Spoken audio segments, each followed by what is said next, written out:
आरक्षणाचा वाट्याबोळ होईल का? आरक्षणाच्या बाबतीत हे सरकार पूर्ण अपयशी ठरलेलं आहे.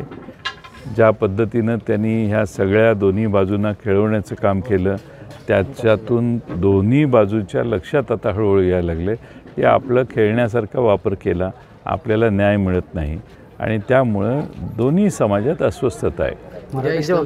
दिला आहे आणि सर्व नाभिक समाजांना त्यांनी असं सांगितलेलं आहे की मराठा समाजाची हजामत तुम्ही करू नका. कसं बघता? मी ते काय म्हटले हे ऐकलेलं नाही, पण सत्तारूढ पक्षाच्या एका आमदाराने भुजबळ साहेबांच्याबद्दल अतिशय निषेधार्ह वक्तव्य केलं. पेकाटात लाट घालून यांना घालवलं पाहिजे अशा स्वरूपाची भाषा त्यांनी वापरली आणि सत्तेत असणाऱ्या मुख्यमंत्री आणि 2 उपमुख्यमंत्री यांनी त्या आमदाराला काढून टाकणं, त्याच्यावर कारवाई करणं, त्यांना समज देणं अशा साध्या गोष्टीही हे तिघं करत नाहीत. म्हणजे ओबीसींच्या प्रश्नांच्याकडे बघण्याचा दृष्टिकोन सरकारचा काय आहे?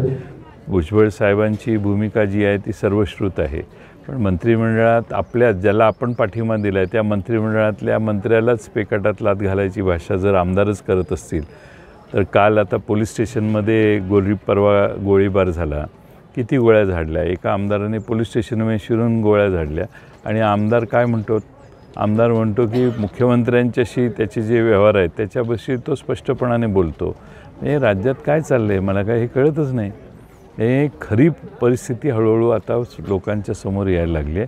सगळे समाज अस्वस्थ आहेत. मराठा समाजही अस्वस्थ आहे, ओबीसींच्यातही प्रचंड अस्वस्थता निर्माण झालेली आहे. दुसऱ्या बाजूला राजकारणाचं गुन्हेगारीकरण का गुन्हेगारीकरणाचं राजकारण याची शंका वाटावी अशी परिस्थिती महाराष्ट्रात तयार झालेली आहे. म्हणजे मुख्यमंत्री आणि 2 उपमुख्यमंत्री आहेत, त्यातले एक गृहमंत्री आहेत, पण कायदा व सुव्यवस्थेची फार वाईट अवस्था आहे. त्यामुळे याचं समर्थन कसं करणार?